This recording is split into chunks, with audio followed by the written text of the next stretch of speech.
얼마 전 도쿄 하늘에서 멋진 장면이 포착됐습니다. 행운의 무지개 구름이라 불리는 이것의 정확한 명칭은 채운이라고 하는데요. 매우 보기 드문 현상인데다가 특유의 아름다움으로 인해 옛부터 좋은 일이 있을 징조라 여겨졌는데요. 한 일본 시민에 의해 촬영된 이 모습은 큰 화제를 불러일으키며 일부는 개인적인 소원을, 일부는 코로나 사태가 끝나가려는 징조다 라는 긍정적인 해석을 내놓았고 각국의 외신, 네티즌들에 의해 빠르게 공유되기도 했습니다. 그런데 이때 한 일본인은 겁에 질린 모습으로 이렇게 말했습니다. 당장 대피해야 한다.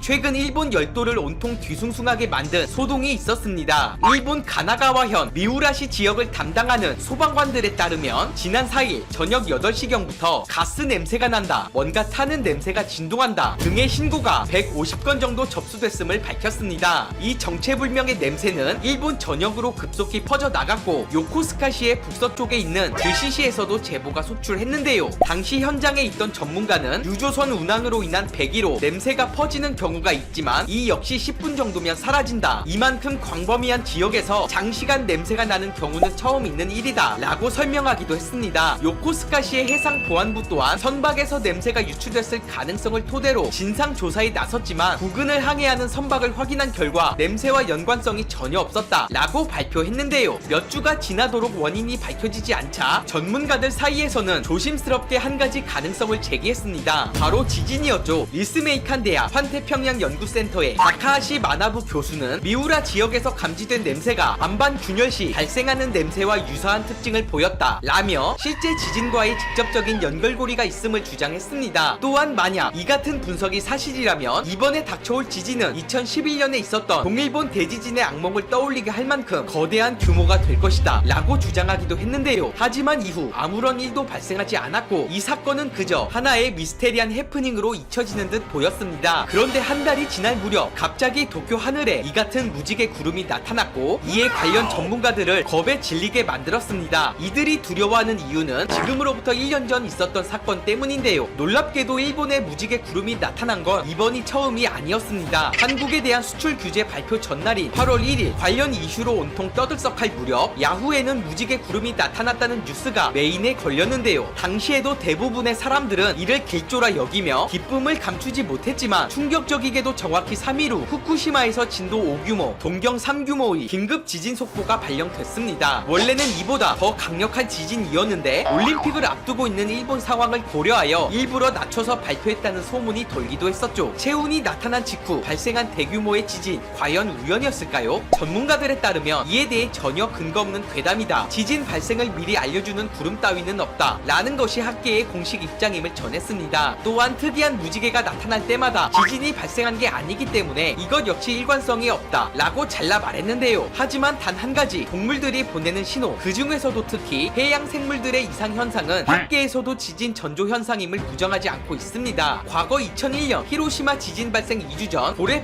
171마리가 해안가로 떠밀려온 경우가 있었는가 하면 2011년 뉴질랜드 크라이스트 처지 지진 당시에도 107마리의 고래가 남부 해변에서 집단 폐사하기도 했었죠. 과학자들은 지구 전자기장 떨림에 민감한 고래의 특성 때문에 이 같은 현상이 발생한 것이라 분석했고 비슷한 사례로 심해에 살고 있는 산갈치가 해안에서 죽은 채 발견되면 지진 발생 확률이 높다 라고 언급하기도 했는데요. 그 중에서도 특히 대왕 산갈치는 대표적 지진 전조 현상으로 알려져 왔는데 동일본 대지진 당시 대왕 산갈치가 발견된 것과 관련 해저에서 발생한 지각 변동에 의해 해류가 변화하고 그 영향으로 해수면 근처까지 떠오른 것으로 보인다 라는 과학적 분석이 나오기도 했습니다. 그리고 지난 1월 이들은 또 한 번 일본에서 모습을 드러냈었죠. 당시 NTV 등 현지 언론에 따르면 우오즈시 해안 인근에서 죽은 채 발견된 이 산갈치는 그 크기가 무려 366cm에 달했고 꼬리 지느러미 일부가 잘려져 나간 것을 감안하면 훨씬 거대한 크기였음을 추정했습니다. 무서운 건 이번 건의 경우 최근 1년간 같은 해안에서 발견된 13번째 산갈치라는 사실이죠. 이로써 정체불명의 가스냄새, 무지개 구름까지 최근 일본에서 관측된 지진 전조 현상만 총 3가지가 목격된 상황입니다. 과학적 근거가 없다는 전문가들의 주장에도 시민들이 두려워하기에 충분한 이유가 되는 셈이죠. 그렇다면 이에 대한 일본 반응을 살펴보겠습니다.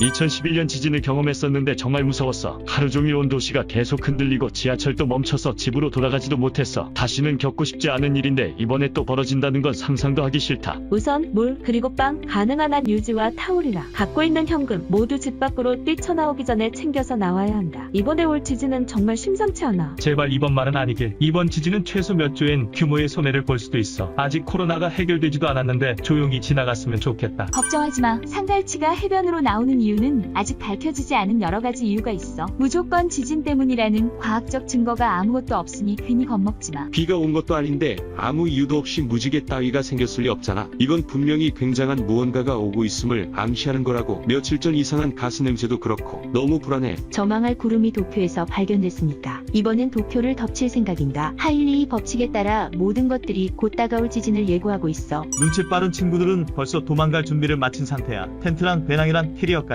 최소 2주 동안 먹을 수 있는 통조림까지 사놓은 친구들도 있다. 그때는 비웃었지만 지금은 왜 현명해 보이는 걸까? 분명 아베는 뭔가 알고 있는 눈치야. 제발 이번만큼은 시민들에게 뭐든지 솔직하게 말해줬으면 좋겠어. 지진은 코로나 따위와 비교도 안 된다고. 고작 물고기 몇 마리가 나타난 정도면 우리가 이런 호들갑을 떠들지는 않겠지. 지금으로서 제일 안전한 곳은 최대한 도쿄에서 멀리 떨어진 곳이야. 살고 싶다면 당장 이사갈 준비를 하자. 오늘 준비한 영상은 여기까지입니다. 이 영상이 마음에 드셨다면 구독과 좋아요 부탁드리겠습니다. 코로나19 대유행으로 한일 갈등의 골이 더 깊어졌다. 전례 없는 보건 위기로 세계 각국이 협력을 도모하는 가운데 한일 간 협력은 거의 없는 것과 마찬가지다.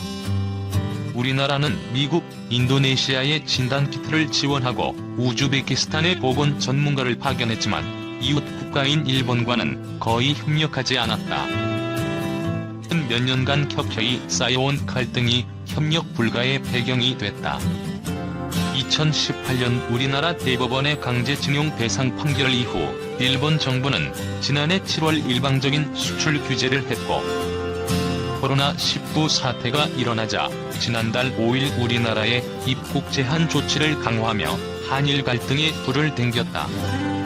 아베 정부의 간단한 해결책만 프레임 코로나19 사태로 더 심각해져 일본 매체들은 코로나19 사태 초기부터 자국 대응을 자화자찬하며 한국에 대한 비난 보도를 쏟아냈다.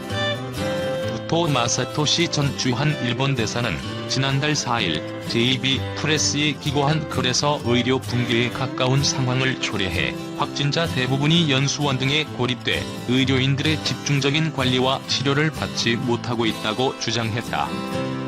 전 세계에서 호평을 받던 드라이브스루 검사에도 호평을 쏟아냈다. 일본 후생노동성 당국자는 드라이브스루 검사에 대해 정확도가 낮다며 비판했다. 일본 정부는 지난 7일 긴급 사태를 선포한 이후에도 드라이브스루 선별 진료소 설치에 대해 완강한 거부 의사를 밝혔다. 아베 정부는 과거 지지율이 떨어지거나 정책 혼선이 있을 때마다 혐한 프레임을 꺼내들었는데 코로나19 사태 와중에도 단골 소재로 이용했다. 이번에는 사태 초기 다이아몬드 프린세스 확진자 증가와 도쿄 올림픽 연기 가능성으로 불안감이 고개를 들 때마다 혐한 프레임으로 여론의 시선을 돌렸다. 준다고 한 적도 없는데 한국산 진단키트에 고개 젓는 일본. 한동안 잠잠하던 한일 갈등은 의료용품 지원설로 다시 한 번 떠올랐다. 이달 20일 국내 언론에 정세균 국무총리의 지시로 미국, 일본 등 우방국에 보건용 마스크를 지원하는 것을 검토하고 있다는 보도가 나왔기 때문이다. 온라인에는 지원 반대 글이 속속 올라왔고 청와대 국민청원 사이트에도 일본에 마스크를 지원하지 말자는 요청이 여러 개 올라와 각각 수천 명의 동의를 받았다. 곧바로 한일 양국은 고개를 저었다. 일본 정부 대변인 스가 요시히데 관방장관은 26일 정례 브리핑에 한국 정부와 지원에 관한 구체적인 의견 교환을 한 사실은 없다며 보도 내용을 부인했다. 우리 정부도 28일 중앙재난대책안전본부 브리핑에서 일본의 방역 물품 지원은 아직 추진 사항이 아니다라고 선을 그었다. 논란이 잦아드는 듯 했지만 일본 정부는 또 다시 한국 대리기를 활용했다. 아사히 신문은 28일 후생노동성의 한국산 키트 사용 가능성을 문의하자 한국산 키트는 성능이 구체적으로 파악돼 있지 않다. 일본의 PCR 검사와 동등한 정확도를 갖고 있는지 여부 등을 확인해야 한다는 답변을 받았다고 보도했다. 한국 대리기 동조하던 일본 매체 이제는 불만 표출. 일본 매체들은 코로나19 초기 아베 정부의 한국 대리기에 동조했다. 그러나 일본에서 코로나19가 걷잡을 수 없이 퍼져나가자 논조를 바꿔 정부의 늑장 대응을 비판하고 한국을 배우자는 목소리를 내고 나섰다. 니혼게이제이 신문은 지난 17일 후생노동성 너무 늦은 드라이브스루 검사 겨우 시동이라는 제목의 기사에서 담당 부처가 거듭 당연히 해야 할 일을 일부러 하지 않아 여유가 없어졌다고 비판했다. 시부타니 겐지 세계보건기구 사무총장 선임 고문도 검사 대상을 넓혀 감염자를 격리하는 대책이 급선무인데 드라이브스루 채택 시기가 너무 늦었다고 밝혔다. 아사히 신문도 지난 25일 일본이 세계 표준인 한국식 코로나19 검사 방식을 채택하지 않는 이유라는 제목의 특파원 리포트를 지면에 실었다. 기사는 한국의 대응이 코로나19에 대처하는 서구 국가들의 표준 모델이 되었지만 일본은 한국에 대한 세계적인 평가와 궤를 달리하고 있다고 전했다. 아사히 신문은 이어 한국의 지원 소식에 적극적으로 반응하지 않는 일본 정부의 속내를 짚었다. 아사히는 일본은 한국에서 지원을 받은 후 일제강점기 징용자 문제 혹은 수출 규제 문제에서 양보해야 할 상황이 벌어질 것을 경계하고 있다고 전했다. 한편 코로나19 사태 초기 도쿄올림픽 개최를 의식해 소극적인 검사로 대응한 일본에서 의료 붕괴가 현실화하고 있다. 진단 검사를 받지 못하거나 입원을 기다리다 자택에서 숨진 환자가 속출하고 있다. 28일 아사히 신문 등에 따르면 와카야마현의 한 자택에서 고독사한 60대 남성이 사후 검사에서 양성 반응을 보였다. 현 관계자는 이 남성이 지난 19일 처음으로 가족에게 몸 상태가 좋지 않다고 연락했고 걱정한 가족이 26일 자택을 방문했을 땐 이미 쓰러져 숨진 상태였다. 감염을 의심한 경찰로부터 연락을 받은 보건소가 검체를 채취해 분석한 결과 확진자로 판명됐다. 사망한 남성은 의료기관의 진찰을 받지 못했다. 앞서 사이타마현에서는 50대 남성이 코로나19 확진 판정을 받고도 입원할 곳을 찾지 못해 자택에서 숨지는 일이 일어나기도 했다. 일본 의료기관에서 발생한 감염자도 약 800명에 이른다. 자연히 의료체계 붕괴가 현실화하고 있는 것 아니냐는 우려가 나온다. 일본 후생노동성의 발표에 따르면 하루 평균 유전자 증폭 검사 실적은 6,800건 수준이다. 아베 신조 총리가 공언한 하루 2만 건의 절반에도 미치지 못하는 규모다. 일본의 신종 코로나 바이러스 감염증 하루 단위 확진자 증가폭이 다시 커지는 추세로 돌아섰다. NHK 집계에 따르면 28일 하루 동안 도쿄에서 112명의 확진자가 발표되는 등 전국 29개 도도부현에서 총 282명이 새롭게 확진 판정을 받았다. 이에 따라 일본의 누적 확진자 수는 크루즈선 탑승자를 포함해 14,607명이 됐다.